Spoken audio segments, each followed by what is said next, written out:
The big drive was like land, like having a little bit of land to do stuff with. Like we don't need a ton, we don't need like 10 acres, but like, you know, we've got an acre and a half here and it's like, that's right in what we were looking for. They don't look at you bad because you're from a different race, you know? So I'm like, I wonder if they're like, what is she doing up in Idaho, you know? But no, it hasn't been bad. Okay, Blanchard, Idaho was never supposed to turn into this.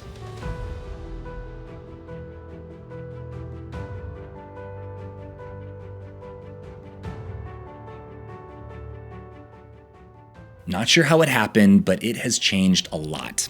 As a kid, Blanchard was that place people moved to who wanted land and didn't really like being told what they could do with it. No HOAs, and the only CC&Rs were basically, hey, we're all gonna chip in to fix the road, okay? Unless you were looking for Blanchard, you would probably have missed it on your way to Sandpoint. But now, people are moving here from all over the country, and you get to choose between a homestead or a country club lifestyle. What was once just scattered rural acreage now has a manicured golf course, lakefront homes pushing into the $1 million range, and it's still technically just a tiny unincorporated town with a mercantile. Not a grocery store, a mercantile.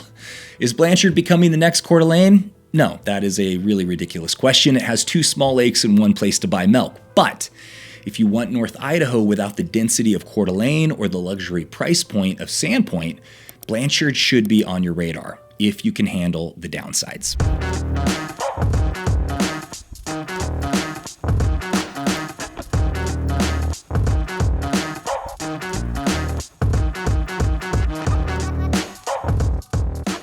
So where exactly is this Blanchard, Idaho? Well, I'm glad you asked.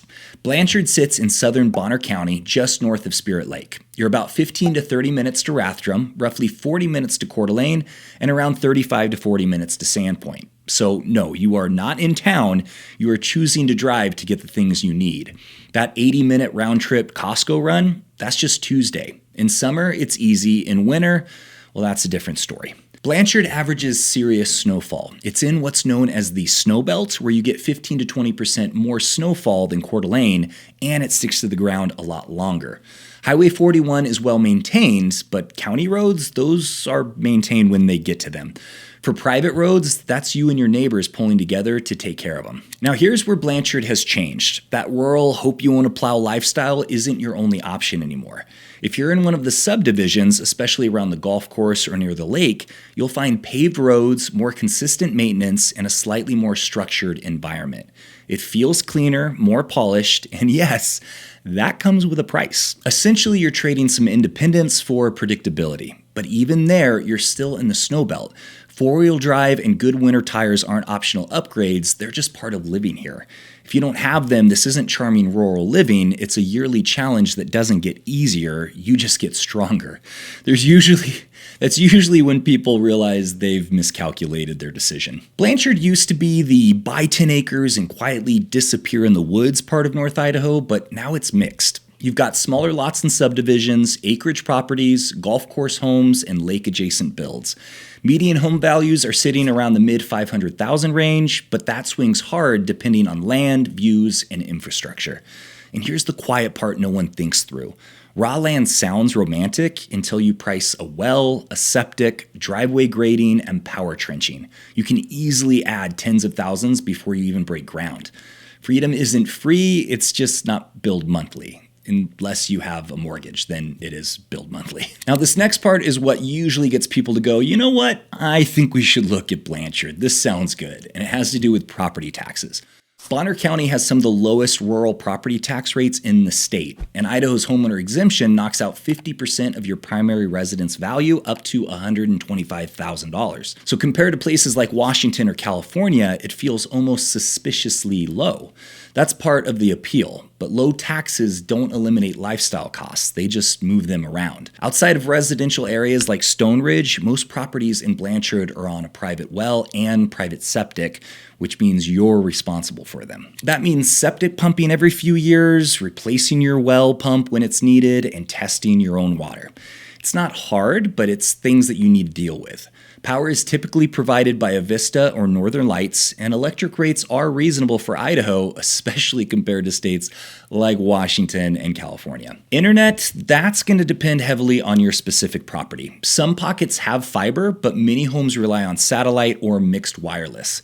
Starlink is common, but if you have a lot of trees on your property, that can become an issue. Cell service is generally solid along Highway 41, but once you get into timber and hills, you better check before you close on your home. Nothing worse than finding out your work from home setup is actually a work from town setup. And I don't know if that Mercantile is going to have internet. You'll have to check. And when you finally put the laptop down, you realize you're not living in a neighborhood, you're living in a habitat. And for all you wonderful folks watching this video wondering how you can get more in-depth information about what it's really like living here, you can reach out to us using this QR code to schedule a time to talk with me or my team. And if you don't like internet links, you can always call, text, or email us at the info below. We can do a free consultation to help you figure out where in Idaho is the best place for you to live and help you make that happen when the time comes. Okay, where was I? You're not living in a neighborhood, you're living in a habitat. You will see wildlife. Seeing deer in your yard is as common as seeing birds in the sky. Elk will be roaming the fields and bears will be roaming your trash cans. It's beautiful, but it also means securing your trash, protecting your gardens, and accepting that landscaping is a negotiation. And owning acreage means a lot of maintenance. Mowing for fire mitigation, managing weeds, maintaining fences, and grading driveways. This isn't subdivision living, this is land ownership, and there's a little bit of a difference. Summer will test your work ethic, and winter will test your budget. Winters are long in Blanchard. A lot of homes use propane, and depending on size and insulation of your home, heating can run a few $1,000s a year. Wood stoves are common, and honestly, if you're willing to cut your own wood, it's one of the most economical ways to live out here, but the money you save often ends up in the pockets of your chiropractor, which kind of reminds me, I need to go see him. Electrical heat is always an option, but that bill is enough to send you to the hospital. Because of the heart attack you're going to have when you open it. It's very expensive. Oh, boy! And insurance, rural North Idaho is seeing rising premiums because of wildfire risk. Some properties in heavily forested zones pay more, and in certain cases, carriers have tightened up, meaning they might not carry you. You want to verify insurance options before you fall in love with that view. So we've covered the realities. Now let's talk about whether you're built for Blanchard, Idaho. Blanchard used to be for people who wanted space, no rules, and neighbors they wave to maybe once a month.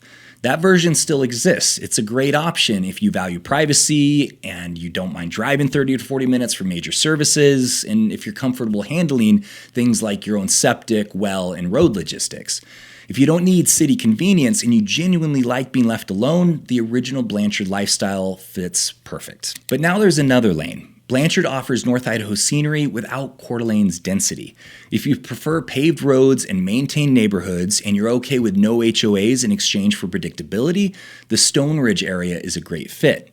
Golf course living and lake-adjacent homes have opened the door for people who want something a little more polished if you're willing to pay for it. What it doesn't work for is someone expecting town-level convenience, zero winter responsibility, and rural pricing all at once. That version does not exist. But I've never lived in Blanchard, so I can only give an outsider's perspective. But to give you a first-hand perspective, I went and interviewed a young family who we helped move from El Paso, Texas up to Blanchard so that you can hear what their experience has been over the last year that they've been here. So let's start at the beginning. You're in El Paso, Texas. It's around 2020. What changed that you guys looked at each other and said, it's time we got to get out of here? Yeah, there was a moment where we were driving downtown, kind of like later at night, and there was this person that was unfortunately strung out on whatever type of narcotic or something, and he was playing chicken with a train a little bit, and I had never seen anything like that up to that point, and I lived in El Paso for over a decade, and that's when I was like, might be time to start looking to move somewhere else, and then weather was another big component as well, especially. Yeah. So we didn't have kids at the time, but we were thinking once we do, we want them to be outside and be able to play outside, and just the weather in El Paso is not really meant for that. Yeah. So I think that was another huge motivation. Just the weather. Definitely wanted to do more outdoor stuff. Yeah. Yeah. Hard to do when it's 108 degrees during summer, you know. And when Yeah, it gets cold, just it's go really out topless. windy. So, yeah, it's Gotcha. So you could have picked Post Falls, Coeur d'Alene, Sandpoint, but you chose rural Blanchard. Yeah. What led you to making that decision? Yeah, I would say primarily, so a lot of Post Falls and Coeur d'Alene and like the suburban areas in there kind of just reminded us what we moved to or moved from El Paso. So it was like, you know, like maybe quarter-acre lot right up against your neighbor, and then it's kind of like, do we really want to just like move over there for like one, more expensive for pretty much no reason rather than El Paso, right? Yeah. So the big drive was like land, like having a little bit of land to do stuff with. Like we don't need a ton, we don't need like 10 acres, but like, you know, we've got an acre and a half here, and it's like, that's right in what we were looking for. So Yeah. and that's very expensive in Post Falls, Coeur d'Alene, depending on where you're at. So Yes, it is. Yeah. Yes, it is. Was it the ability to buy land that made Blanchard so much more appealing than Coeur d'Alene? yeah, yes, absolutely. definitely. That was like our hard, like we got to have at least some land to do like homesteading and some of the stuff that we want to do. Yeah, because there was like a few houses that were pretty affordable and they were good to work with. They needed some work, but they were good. But there wasn't a lot of land, so we actually turned those down because of the land. Yeah, and they were in Post Falls, right? Yeah. Yeah. Did you guys want neighbors at all, or were you purposefully wanting to move to a place that you can maybe see your neighbors, but you don't hear them? Yeah, I don't really mind neighbors. It's always funny because I feel like when you live in like closer to your neighbors, it's like less hospitable. You know what I mean? So like we lived in a duplex in El Paso. I think never talked to our neighbors, and like everyone on the block would like never talk to each other. But then we, not even like a hi or a nod to your existence or whatever, right? Yep. And here it's funny because we know all of our neighbors already, and like we've had dinner with them, we've like hung out with them, game night, and it's like that it makes no sense to me, but you know, it's a welcome change because I don't mind having neighbors at all. Yeah. You know, you don't do everything alone, you know, so you kind of need a community, local, church, whatever. Right. So yeah, definitely a positive change for sure. Funny how a little bit of space brings you a little bit closer. I know, yeah. That's awesome, though. So I tell people all the time in my videos that living rurally can be pretty isolating and can feel pretty lonely, and there's some hardships. How has it been for you, Betty, living out here? I will say the first month was a little bit rough, mainly because, like I said, my family is in El Paso, so I'm used to just visiting them. I have a lot of friends in El Paso that I made throughout the years. So yeah, the first month was a little bit rough, but thankfully we are part of a church, so there's a huge community there, and that has made it significantly better. And just making friends there is what I think after a month, like I said, it felt like home. And now I can honestly say I love it here just because there's always something to do in the church and with the church friends and the community. So that definitely helps with it not feeling so lonely. And then also neighbors too. Like I said, we have game nights. So I do more here with friends. Even though I have more friends in El Paso, they're always busy. And somehow here, life is slower. So people will come and hang out with you, and that helps a lot. So, Betty, was the quiet hard to deal with at first, living out in a rural place? not really, no. I've also become a homebody throughout the years. So I actually enjoy it a lot. And it's just peaceful, especially with the baby. I think she keeps me busy. So I don't really have a lot of time to just be like, oh, what am I going to do, with my day? Because I'm always busy with her. And it's not really quiet when you have a baby. So, so no, it hasn't really been that bad. When did it start feeling like home for you? I would say about 2 months. And I mean, I still sometimes I miss my family, and I still call El Paso home. I haven't gotten used to that, but yeah, I would say about 2 months when I'm like, okay, this feels like home. And even when we were visiting to check out some houses, that's why I decided to move up here with him. And I was like, yeah, I think I can do it, is because it felt like home. Just driving around, I'm like, I see myself here. So yeah. Now you have Hispanic Yes. background, right? Mexican, yeah. A lot of people think that North Idaho is extremely racist and minorities aren't welcome. What's been your experience? Honestly, I haven't felt that. I don't know if I'm just not out enough. I'm just kidding, but no, I haven't felt that. And I think the church again helps with that. Just because I mean, they're very welcoming. They don't look at you bad because you're from a different race, you know? So that has helped. I think also just being with him helps. I do sometimes wonder though, whenever I go places, I'm like, I wonder if they're like, what is she doing up in Idaho, you know? But no, it hasn't been bad. Yeah. That's good to hear. What surprised you about the way people treat each other up here? I would say people are really friendly here, like to each other, like just in general, like even going to like a gas station or whatever, like you're actually acknowledged. Whereas like, I feel like a bigger city, again, the more people you're surrounded with, the more disconnected you are, which is very weird. Yeah. I don't know why it's like that, but Can't get away from each other. yeah, literally. And here it's like, everyone's just very kind and just very honest, and you know, they're kind of just, they come as they are, you know, and like they're just who they are, and it's refreshing. I also, what surprised me is there's more kids. Yes. There's a lot more kids here. So if you're looking to start a family, I think it's great because in El Paso there wasn't a lot of small children. Yeah, people are just not having kids back in El Paso as much as they used to. So That's kind of going on all over the country, actually.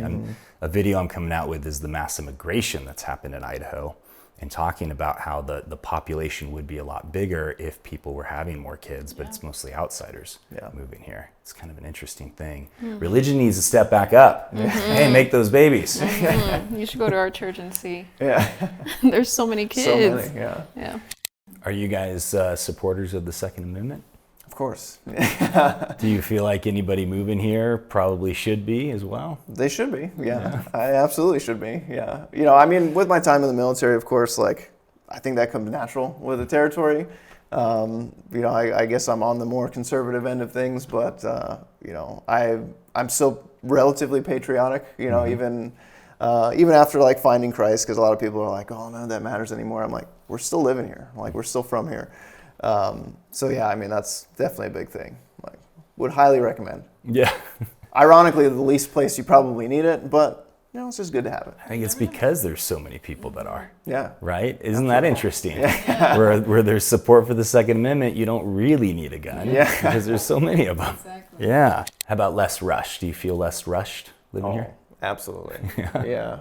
100% less rush. I mean, I think also he works from home, so that contributes a lot to it. But yeah, I mean, it's so slow, but I love it. Yeah. It's such a slow life. Love the lack of traffic more than anything. Yes. Yeah. Pretty much any major city you go into in Texas, it's traffic. Yeah, it's all traffic. Yeah. How about your environment? Do you feel more in control of your environment living here? Oh yeah, absolutely. Yeah, definitely. I mean, yeah, you kind of have more, you know, more responsibility, especially like, you know, getting into home ownership, because like this is our first home ownership venture as well. So a little bit more. So when you're renting, it's like you can't really make any changes or like do any improvements or whatever. So here it's like for better or worse, it's like this is ours to do whatever we want with, you know. So it's also nice to do that. Yeah. Jocko Willink's extreme ownership. Yeah, pretty much. What would you say to someone who's stuck in a big city, is on the fence, and is thinking about moving to Idaho? I would say definitely inventory like what you like to do, and if you know the things you're looking into, if Idaho kind of checks those boxes for you, definitely consider it. Go check it out. Spend some time in the area if you can. You know, even if you can rent like Airbnb for a month and just like drive around and understand like the lay of the land. That's probably a really good place to start. And then like when you're like, yeah, this is for sure it, just make the commitment. I mean, plenty of other people have done it here now. Many times where we've talked to people and their story is like, yeah, we lived here and then all of a sudden we're like, let's move to Idaho. And many people have that story here. So you definitely would not be alone in that. What do you think people underestimate about getting moved to Idaho? Underestimate? Oh, that's a hard question. I would say I think they probably underestimate, your average person probably underestimates like how rural you can actually get in Idaho, because it looks like a very small sliver in North Idaho. But there are some areas out there where it's like, there's not much of anything. Like it's your house. You're driving an hour, hour and a half, 2 hours to a grocery store, depending on where you're at. Yeah. So, just understand that like you can kind of like get as rural as you want, but at the same time, kind of like be cautious about that if it's a little bit too much, if it's a little bit too isolating. Yeah. Take what do they call it? Cut off more than you can chew. Yeah. Or bite off Bite off more than you can chew, for sure. Yeah. What do you think people overthink? What did you guys overthink about getting moved here? I think the biggest overthink was probably like, we don't know very many people up here. We knew like 3 people. And, especially moving, like we're not even, like we're an hour and a half away from the people that we actually did know. So overthinking, for sure, like, do we want to like leave everything we've built here in El Paso to start over completely new? And be completely lonely, which was not the case when we ended up moving here. Like we were integrated very quickly. So it wasn't even a concern. Super overthinking. Granted, the church helped a lot. The church did help a lot, So, for sure. Yeah. What should they decide before moving rurally? I would say make sure it's like your life is trending in that direction. Like if you still have a lot of attachments to like living in a suburban area, like you like living conveniently, like 5 minutes away from places. If you are really concerned about like, just being out there, like being 40 minutes away from a hospital, like if you have medical issues or something like that, definitely something to consider. And just overall logistics, I would say, like just understand what you're getting yourself into. And Yeah, you're probably cooking more at home, so that's another thing. Invest in good cookware. Watch some YouTube, learn how to cook some stuff. Well, More self-reliance in general. Yeah. You guys have really, I mean, you're challenging my paradigm that I see for rural areas, because living here for 33 years, it was always known that like if people live rurally, they don't want to be around people, they don't like people. And what it sounds like is over the last few years, the people who have moved out to rural places are actually very open. They want to be able to love people, but it's hard to love somebody when you are really close to them, right? And like, because if you find out that, oh, this person's a class 5 clinger, or like they've got some weird issues, it's hard to get away. But it sounds like you guys are having a very different experience, that now people are like, no, actually, thank you for coming out here. Let's live life together. And when we get sick of each other, we'll just go to our own properties until we get lonely again. And that's actually really beautiful. And it's a beautiful change that I see happening in Idaho. Because being here 33 years, I can tell you, like the reason I make the videos I do is because Idaho wasn't always the easiest place to live. And my parents brought me here when I was 6 years old. They took me away from all our family, and it was rough. It was really rough. There was the haves and the have-nots, right? Which I think like it's worrisome that things are going in the direction that things are so expensive. But there's also, I think, sort of a group collective that goes, no, this is hard to make it. It's hard to afford these houses. And so be understanding, right? Be open to helping others and sharing in life. And so I love seeing that change, honestly. I know there's a lot of people who don't. But I've been here 33 years. That's long enough to go, you know what? I can say what I'd like to see in Idaho at this point, and this is what I like seeing. Yeah, so, I mean, a rising tide raises all ships, right? So, I mean, that's very much the mentality here, is like we kind of help each other out where it's needed, Yeah, absolutely. This is something I haven't done yet. This is a speed round. So I want you to just, off the top of your head, say whatever comes to your mind as I read these off, all right? Okay. So quick word or phrase to answer these. Rural Idaho is? Great. Beautiful. Biggest culture shock? You find a moose, like wildlife. wildlife. Okay.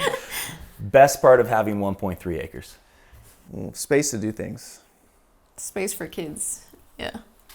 What's the worst part? Distance. Having to clean it. Or clean. Having to maintain it, yeah. Biggest fear before moving? Not knowing anyone. Being lonely. Most pleasant surprise?